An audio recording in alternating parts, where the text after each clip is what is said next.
The land of Ashmary, the land of blood, the land of lost souls, the land of war. Ashmary sat in the middle of what's known as the Five Lands of Power. To the north, Frostmont, a vast frozen tundra that was home to the ice giants known as the Frostons. The Frostons very rarely attacked anyone unless unwanted guests tread onto their land. Otherwise, these hulking giants kept to themselves. To the west, Cyclos, home of the avian people. These bird-like humanoids surround and barricade their home with powerful winds strong enough to shred steel to ribbons.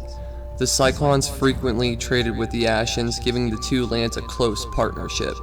Cyclons would trade meats of various game only native to Cyclos for Ashmary's indigenous war melon, which the Cyclons craved. Burning bright red to the east was the volcanic land of Emberheart. Covered in volcanoes and volcanic fissures, Emberheart's people were known as the blacksmiths of the Five Lands, for they had the mightiest steel. Ironically, Emberheart and Frostmont had a very close partnership, just as the Cyclons and the Ashens did. Frostmont wanted Emberheart steel, which they used in their craft of Frostmont exclusive weapons. In return, the Emberons asked for Froston's frost diamonds. Being partially made of volcanic rock, Emberheart's people excavated the volcanic steel ore from the depths of the volcanoes that housed their land. They then would use magma fused with their own magic to meld and shape the steel into weapons they desire. Then would use the frost diamonds they received from the Frostons to quickly cool down the burning steel. This made their weapons the most sharpest and durable in the lands, giving them the title the blacksmiths of the Five Lands. Rotting and festering to the south was Necroptus, a land of decay. The air suffocates, the fruits and vegetables turn to dust at the touch, the waters run sour, and smell of decay fills the air. The Necros did not know death, for when a citizen would die, an appointed necromancer would revive them immediately. This, however, began to overpopulate Necroptus, forcing some of the denizens to live underground, causing their bodies to mutate and contort. Because their land was so deteriorated, this drove the Necros to resort to cannibalism. This, of course, just made more undead, making less and less fresh meat to feast upon. The Necros eventually grew tired of starvation and began invading other lands, pillaging and eating and kidnapping children and infants, bringing them back to Necroptus, where they would be feasted upon. For decades, Necroptus invaded Ashmary. Each time, Ashmary became stronger and stronger. In charge of Ashmary's greatest defense against these bloodthirsty corpses was a man named Herodotus.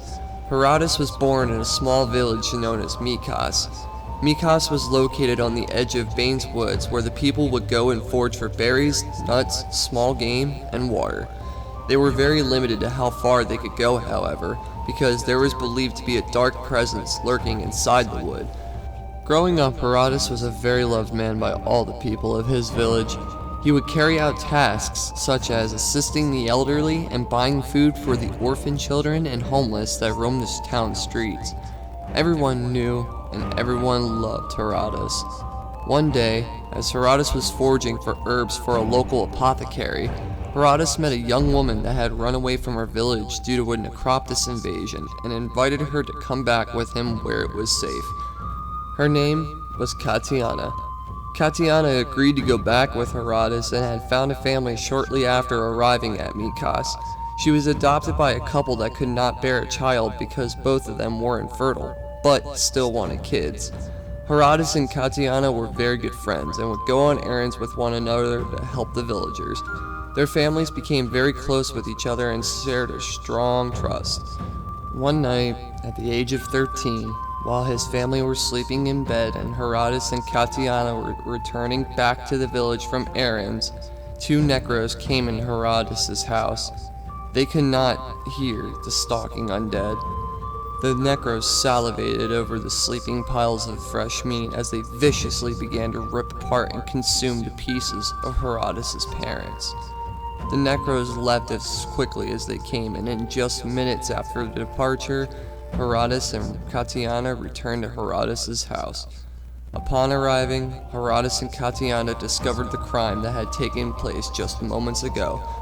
Herodotus ran to his parents, and realizing the horror that lay before him, Herodotus wailed and cried until the sun came up again.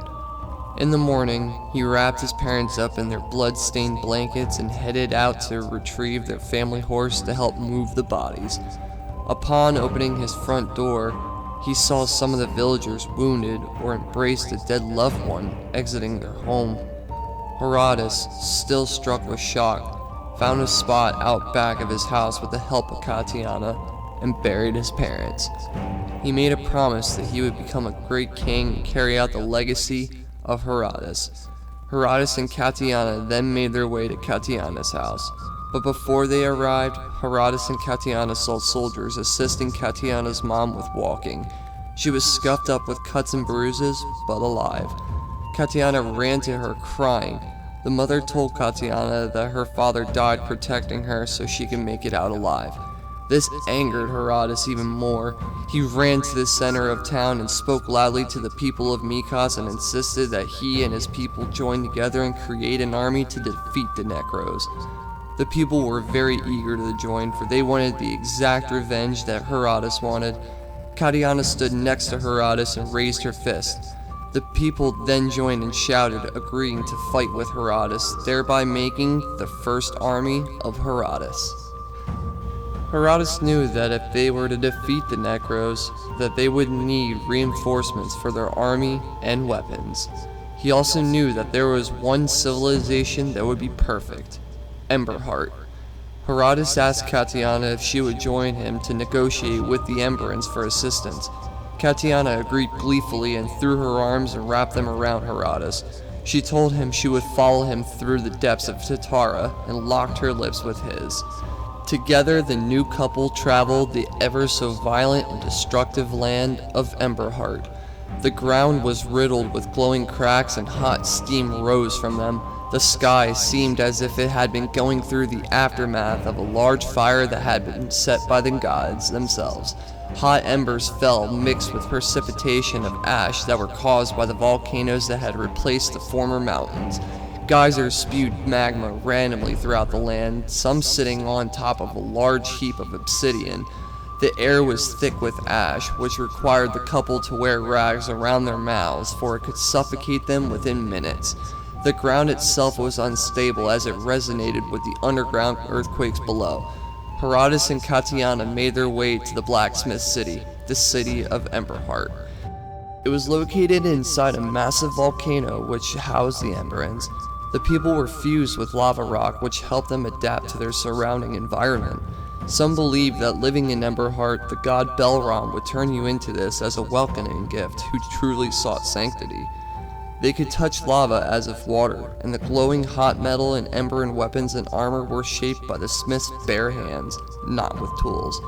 Their diet did not consist of meats or vegetables, but of obsidian or the lava itself or the ash that surrounds them. There is no need for water here, for the internal temperature of an Eberron would reach anywhere from 2,000 to 5,000 degrees Fahrenheit and would immediately evaporate anything liquid. Once they reached the large brass doors, they opened with no hesitation as if they had no protection. When the couple entered the city, a large wall of molten lava dropped from above. Herodotus pulled Katiana out of the way. Coming from behind the wall of lava, two beings walked through without flinching. Their skin resembled dark gray skin with bits of pieces of molten rock attached. Their eyes ablaze with hellfire, and their armor was made out of brass and steel. One carried a giant great hammer which had tubes extruding from the back of it. The other carried what seemed to be a great sword, but looked like it was made up of two blades. The Emberans approached the couple. Herodotus took a step forward and demanded that they see their king. The Emberans were reluctant on their entry, however, and began walking towards Herodotus, forcing him to move back. They told Herodotus and Katiana that only official business was allowed. Herodotus told the Emberans that the Necros had attacked the village and that they were looking for help in defeating them. The Emberans did not like the Necros either, but for a different reason. The Necros were known to pillage Nova crystals from their land so that they may return to their land where they can study it. Necros attempted to use Emberheart's Nova crystals as a way to give them immunity to fire, for this was a Necro's greatest weakness. Multiple times the Emberans had to drive out Necros from their lands and have many a Necro slain in the process. The Emberans agreed to let the couple through the gates so that they may gain an audience with the king Multus. The city was made of brass and steel, and large spires reached almost to the top of the volcano with tubes that pumped out steam. A mix of similar looking beings and brass beings roamed the streets. The sound of metal clanking, gears turning, and torches blazing filled the air. The temperature was scorching. Herodotus and Katiana could barely breathe in such heat. They managed to reach the large steel building that did not resemble a castle in any way. The one Emberan that had escorted the couple welcomed them to the forge of Belaram. Belaram was the god of fire that the Emberans praised heavily, and is believed to be the one to carve out the volcano that the Emberans called home. Once inside, Herodotus and Katiana saw a molten man using a thick and heavy-looking hammer, crashing it down on top of a blacksmith table. He then walked to a giant fire pit where once he pulled the chain, a great inferno raged, giving off intense heat. One of the Emberans escorting the couple called to the man, calling him King Multus. The king turned around and faced Herodotus and Katiana. He then told the king that Herodotus and Katiana were here to ask for assistance. The king allowed them to speak. Herodotus told Multus that the Necros had attacked his village and had wished to take revenge. He asked the king if he could spare some soldiers, armor, and weapons to help them against the menacing Necros. With a burning hatred for Necros, the king agreed and ordered 300 men to assist Herodotus along, sending steel, leather, and nova fragments.